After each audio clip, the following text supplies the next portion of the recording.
Indian ocean রিম অ্যাসোসিয়েশনের সম্মেলনে যোগ দিতে ঢাকা থেকে দিল্লি যান বাংলাদেশের প্রধানমন্ত্রী তারেক রহমানের তথ্য উপদেষ্টা ডক্টর জাহিদুর রহমান।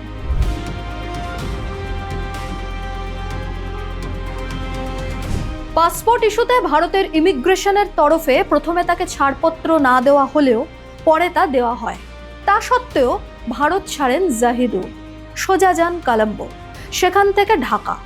প্রশ্ন উঠেছে, নিজের পাসপোর্ট জটিলতা ঢাকতে এবং ফের ভারত বিদ্বেষ ছড়াতেই কি ইচ্ছে করে এই নাটক করলেন জাহিদুর?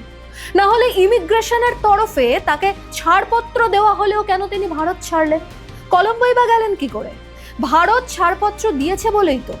তারপরও জাহিদুরের এই ইত্রামি ঠিক কি হয়েছিল? চোখ রাখুন আজকের এই বিশেষ প্রতিবেদনে।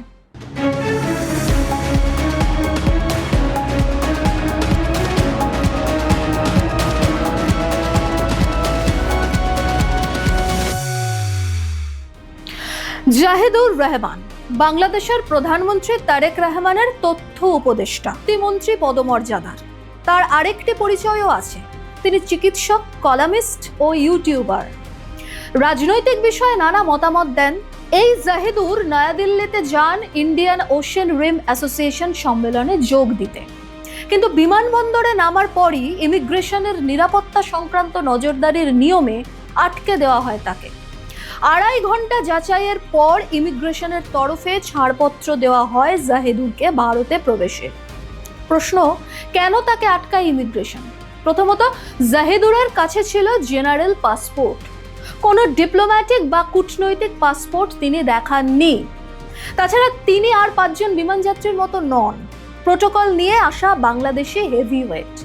কাজেই সেই যথাযোগ্য পাসপোর্ট দেখাননি জাহিদুর।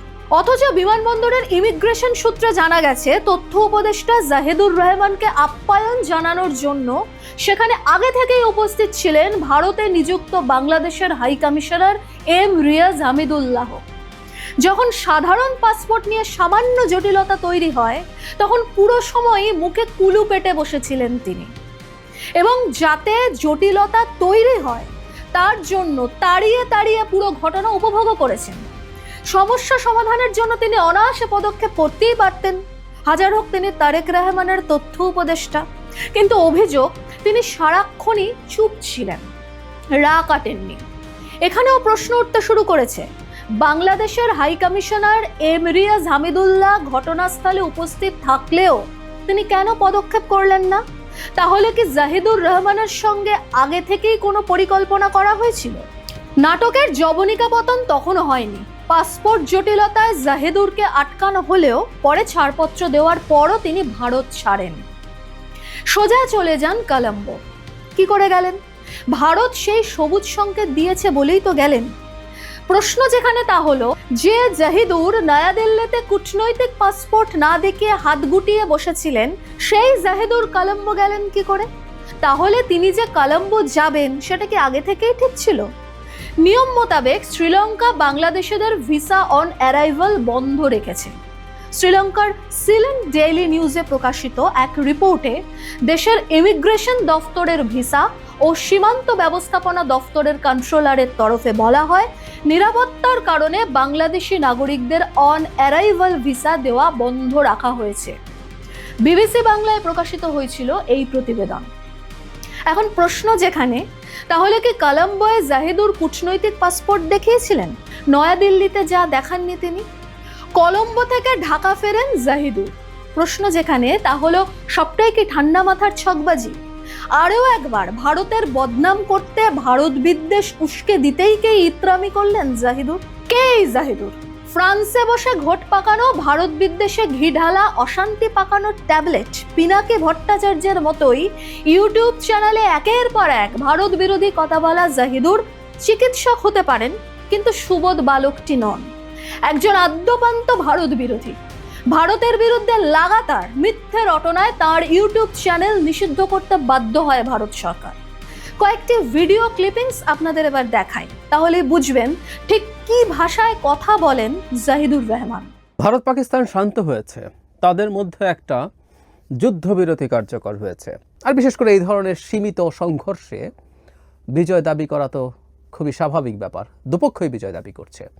কিন্তু আমরা যদি বলি আসলে পরাস্ত কে হয়েছে, আমি ব্যক্তিগতভাবে মনে করি ভারত এবং মোদি পরাজিত হয়েছে। উদাহরণ আরও আছে, এবার এটি দেখুন।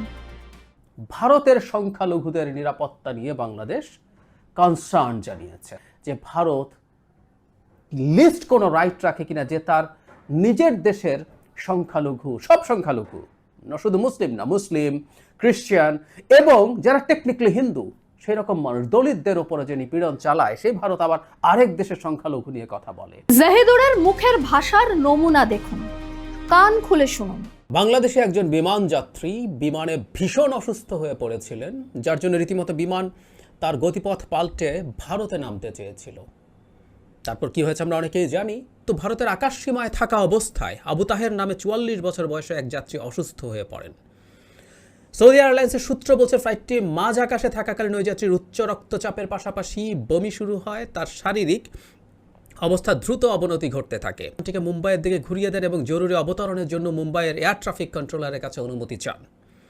মুম্বাই এটিসির পক্ষ থেকে অসুস্থ যাত্রীর জাতীয়তা এবং অন্যান্য তথ্য জানতে চাওয়া হয়। তাৎক্ষণিকভাবে ইনফ্যাক্ট অনেক জায়গায় এসছে এটা যে তার ধর্ম পরিচয়ও জানতে চাওয়া হয়েছে। তাৎক্ষণিকভাবে মুম্বাই অবতরণের অনুমতি না মেলায় বাধ্য হয়ে বিমানের গতিপথ বদলে পাকিস্তানের করাচির দিকে যান পাইলট। পাকিস্তানের আকাশসীমা থেকে করাচির এয়ার ট্রাফিক কন্ট্রোলারের কাছে বিমানটি জরুরি অবতরণের অনুমতি চান। পরে অনুমতি মেলায় সকাল 7:28 করাচির জিন্না আন্তর্জাতিক বিমানবন্দরে জরুরি অবতরণ করেন। বিমানটি অবতরণের পরপরই পাকিস্তান সিভিল এভিয়েশন অথরিটির মেডিকেল টিম বিমানবন্দরে জরুরি ব্যবস্থা গ্রহণ করে। বিমানবন্দরের চিকিৎসকরা তাৎক্ষণিকভাবে ওই রোগীর পরীক্ষা নিরীক্ষা করেন এবং চিকিৎসা সেবা দেন। যা হয়েছে মানে আমি অনেক শব্দ মাথায় আসে, হুট করে একটা কথ্য শব্দ মাথায় আসলে, একটা ইত্রামি করা হয়েছে। কি বুঝলেন?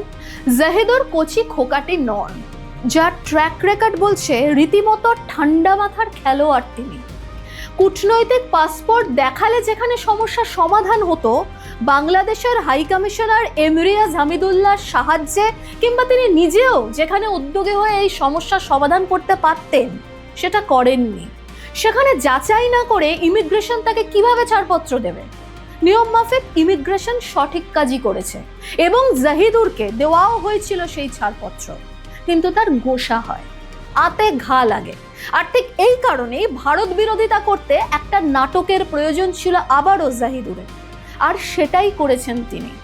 সবটাই ভারতকে কালিমা লিপ্ত করতে, সবটাই স্ক্রিপ্টেড। ভারতকে ব্যবহার করে বিদ্বেষ ছড়াতেই এই নাটক করেছেন তিনি। কি আশা করেছিলেন জাহিদুর? গ্রহণযোগ্য পাসপোর্ট দেখাতে পারবেন না, অথচ রেড কার্পেটে তাকে ঢালা অভ্যর্থনা জানানো হবে? নিজে ভারত বিদ্বেষ উস্কে দিতে একাধিক ভিডিওয়ে ইত্রামির প্রসঙ্গ তুলেছেন। ইচ্ছা করে পাসপোর্ট নিয়ে জটিলতা বাড়িয়ে নাটক করে সেই ইত্রামি কি জাহিদুর নিজেও করলেন না? কি মনে হয় আপনাদের? লিখে জানান কমেন্ট বক্সে। ভিডিওটি ভালো লাগলে লাইক শেয়ার করতে ভুলবেন না, সেই সঙ্গে চ্যানেলটি সাবস্ক্রাইবেরও অনুরোধ রইল। এরকম আরও তথ্যবহুল বিশ্লেষণধর্মী প্রতিবেদন পেতে আপনাদের চোখ থাকুক জিও পালসে।